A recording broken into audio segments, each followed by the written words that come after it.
Hey everyone, welcome back. I'm Michael, and we're going to be getting right back into some more Reddit stories. If you enjoy the video, make sure to leave a like and subscribe. Now, without further ado, let's begin. This story was posted by a user named Opposite Debate in the AITAH subreddit. The post is titled AITAH for confessing to my wife that she's torturing me after she got assaulted. I'm 25M and have been married to my wife, 26, for 4 years. We've been dating since we were teens. We are childhood friends. At this point, we've been together for like a decade. This all started a month ago. I went on my company trip. My boss urged me to attend the trip because it will help me learn more and it's a golden opportunity for me. So I told my wife and she said yes, I should go. It's just for a week. A few days before my departure, my wife said she's going to attend a party hosted by her friends. I said she shouldn't attend. She got mad and asked me why I'm restricting her. You see, my wife has become quite an alcoholic in the past few months. It has become a problem for both of us. So I said if she drinks too much, I won't be around to help her. She kept saying she will be fine, but I was adamant, and finally she said she won't attend, and I trusted her. I went with my boss, and after 3 days, my wife called me. I couldn't pick up her call, but when I checked my phone, I saw so many calls and texts from her. When I did, I immediately called her back, and she kept yelling at me and said, "Come back right now, come back right now." I panicked as well and cut my trip short and went back to her. When I arrived, she hugged me like never before and kept crying and crying. It took a long time, but she told me she was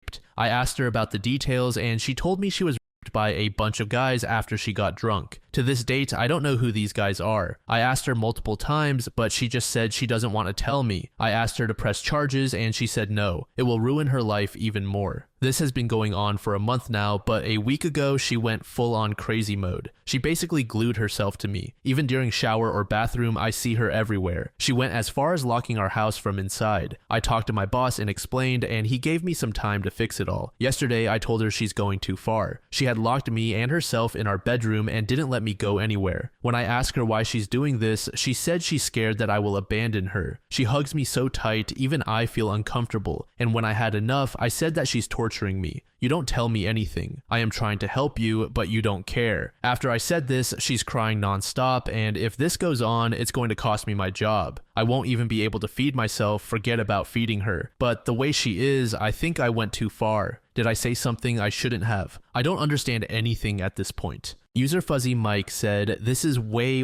above our pay grade. You calling the local assault hotline would get you in touch with resources that should be applied to both you and your wife, and it wouldn't require reporting it to authorities. You can't fix this yourselves." User Cautious Web said, "Her reaction is consistent with post-trauma shock and fear. She needs professional help. Medical, psychological, legal. She likely feels tremendous shame and guilt for drinking, taking on false responsibility for the assault. There is no way for you to fix this, certainly not in a few days. If she was indeed she will be dealing with this for the rest of her life. To give her the best chance of healing, seek help." Under this comment, another user said, "Under normal circumstances, there is always a fear of talking about it and an inherent belief it's your fault. In her case, it's probably exaggerated by your not wanting her to go in the first place. She may be afraid to share with you for fear you are blaming her. Maybe they know where you live and she's afraid to be alone. She needs to talk to someone who can help her navigate this horror. Start with trying to get her to a crisis or support group to help her get professional help. You can't fix this. All you can do is make sure you let her know you love and support her as she gets help. Ultimately, she is the one that needs to do the work." Fast forward by 1 month, OP posted an update, so I'm posting again because I want advice. It turns out the party host was a guy she was having an affair with for the past 5 months. She revealed all this information in our couples counseling. She's undergoing individual counseling, psychological treatment for her trauma, and treatment for her severe alcohol problem. What she said in counseling was that she met a guy at a bar and she was lured by his charm and they would make out and do other things. But when she went to his party, he invited a bunch of guys she never saw. And they did things to her I don't want to speak about or explain. And what she told me without a counselor is that she's coming clean and doesn't want anything to do with him or anyone. She realized that all other men just want to exploit her vulnerability, and I'm the only man that truly cares for her, and she would never ever look at any other man, only me. We had a family meeting where my parents and siblings and hers came over to my house and they said that my wife made a mistake and is going through a very tough time. She has changed and learned from her mistake, and I am a great man for taking care of my wife, and I should never think about divorce divorce. I was thinking about divorce and I only shared this with my colleague who has become my best friend over time. After I vented, and I'm embarrassed to say that I cried in front of her, she said it's best for me to live alone my whole life than living with her. I ask strangers here for advice like what should I do? Should I accept her because she changed her ways and take care of her, or just divorce and move on? User JPalm said, in this case, I would say divorce. What happened to her is horrible, but she had a 5-month affair and it would have continued if she wasn't assaulted. She just sees you as safety now. User Mr. Ocean Bear said, your wife is manipulating you and probably your families. I'm not someone who automatically jumps to divorce when someone cheats, but in your case, it's the only answer. Lured by his charm is BS. She was cheating for months. It's disgusting if the guy truly orchestrated a gangbang on her that she didn't sign up for, but even that is questionable. Do not light yourself on fire for the rest of your life because of your family. Definitely don't do it for hers. After a couple more weeks, we got another update. I posted here a month ago and posted again 2 weeks ago. My wife cheated on me with a dude and she got by multiple men when she went to a party and was drunk. I didn't know that she was cheating on me until she confessed. She was being treated for her alcohol addiction and therapy, but she quit suddenly. I just wanted to leave her at first, but she might die without me. I tried my best to keep alcohol away from her, but she started getting abusive. I had no other choice but to let her drink. She's refusing everything from therapy to medical treatment. My wife keeps repeating that she made a mistake by having an affair, and it was a big mistake to go to his party. I asked her to file a report against them all, but she refuses and says she doesn't want to see any of them ever again. She just wants me and no other man. All she does is drink, eat, and sleep. She keeps asking me to have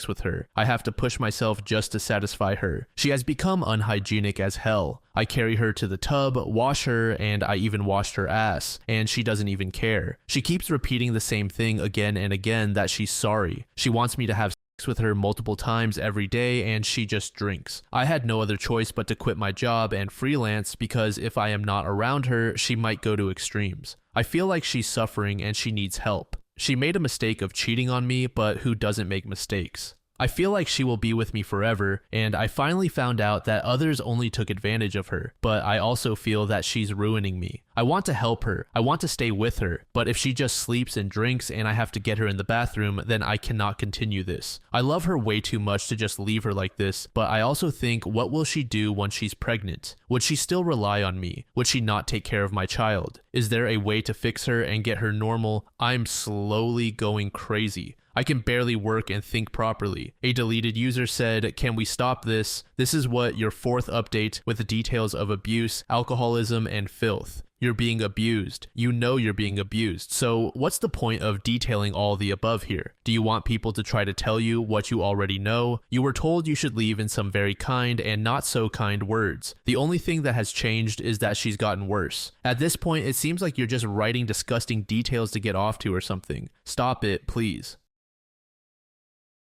This next post was made in the AITAH subreddit by a user named Tequila Mockingbird. I, 23F, got engaged a few months ago to my fiance, 21M. We're over the moon, but my dad refused to give his blessing, and now he's not only boycotting my wedding, but also cutting off all contact with me. The worst part, he's taking his whole side of the family with him. I'm starting to wonder if I'm the bad guy here. Let me explain. I have never been super close with my dad. My parents divorced when I was a baby, and I barely remember them being together. My mom remarried when I was 4, and my stepdad has been a solid father figure ever since. My mom had 80% custody, so I grew up mostly with her, my stepdad, and my brother. We all got along great. As for my dad, we had a decent relationship, but it wasn't deep. He lived 2 minutes away from my mom's house, and I saw him once a week and every other weekend. When I turned 18, I stopped visiting as much, but we'd still have dinner together occasionally, maybe once or twice a month. The issue. My fiance, let's call him Arch, and I started dating when I was 22 and he was 20.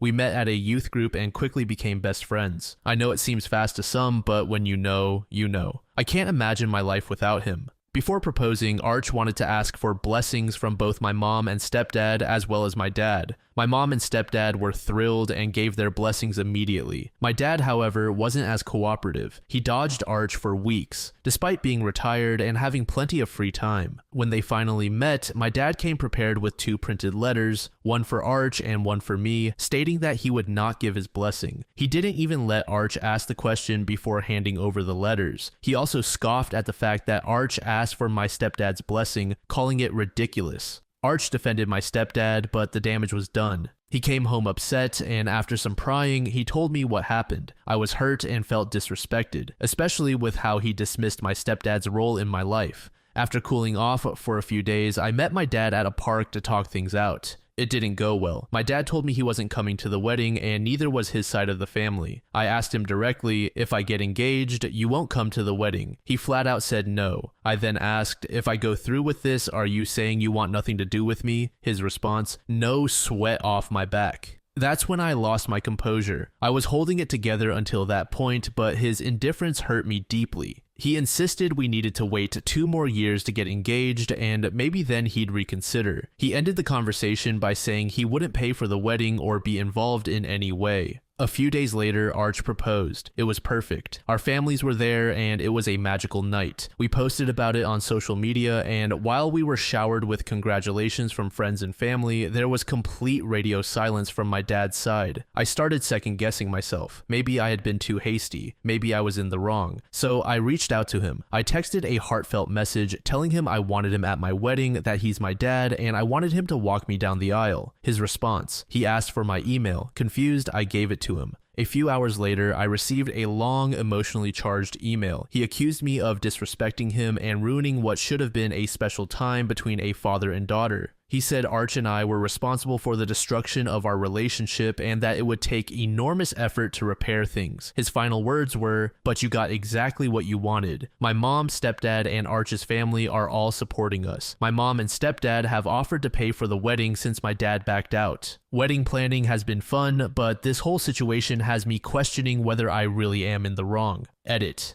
Editing because there have been a few comments regarding this. Money is not an issue for him or his side of the family, so the waiting 2 years has nothing to do with saving, and he is not trying to get out of paying for the wedding. He is retired and has been for quite some time. Edit 2. I can't reply to all the comments mentioning this, so I will write it here. I wanted my fiance to ask my parents out of respect, I guess. I always thought it was a sweet gesture, but we viewed it as a way to include them in this next stage of life rather than viewing it as asking permission for him to marry me. I'm not sure how to properly articulate it though, sorry. As for my mom and his relationship, they were always very civil, and I'd go as far as to say they were friends my whole life. There were never any fights, and my mom and stepdad would invite him and his fiancée to parties we would have. I'm not 100% sure of the reason for their divorce, though I can speculate it just wasn't something we talked about, and I will add that they chose the custody themselves and did not have a court battle, as I've seen a few comments say. There was never a fight for custody. He chose to move out and live 2 minutes away. My mom did not want his money. That was also never a fight. She just wanted to spend Christmas with us and stay in the house. User Physical Stress said he's into performative parenting. He wants the role when it suits him. You're an adult now, so you don't have to give a tiny rat's ass about his opinion. Reach out to his family if you truly want them there. Otherwise, build your adult life and family the way that you want it to be. You've got this, you've got support, and you are loved. Don't let his tantrum get into your head. User MN Concerto said NTA. To be frank, your dad is a controlling jerk. You aren't his property. You don't need anyone's blessing to get engaged. You aren't something to be given away. You are your own person making your own decision. Take it from someone older who has been married for 34 years. Break with archaic traditions that are based in patriarchy and believe women are less than. I had both of my parents walk me down the aisle. They both deserve the honor as they both raised me. Have your mom and stepdad do this. My mill walked with my husband. The smile on her face is one of my favorite pictures. She was so proud. My husband's father had already passed. The priest did not ask, "Who gives away this woman?" as I am not a prize or a gift. My husband and I chose to be married. We also made sure obey was not in our vows. I know that word has come and gone a couple of times, and somehow it has started to sneak back into certain groups or beliefs. There is no obey in a marriage. There is only partnership and communication, compromise work and love. I also kept my maiden name because it was my name. Husband didn't care. He just wanted to marry me, still says it was his best decision. I say he is a fool and could do better, but I love him. Has it been perfect? Nope. Has it been worth it? Absolutely. A few days later, we got an update from OP.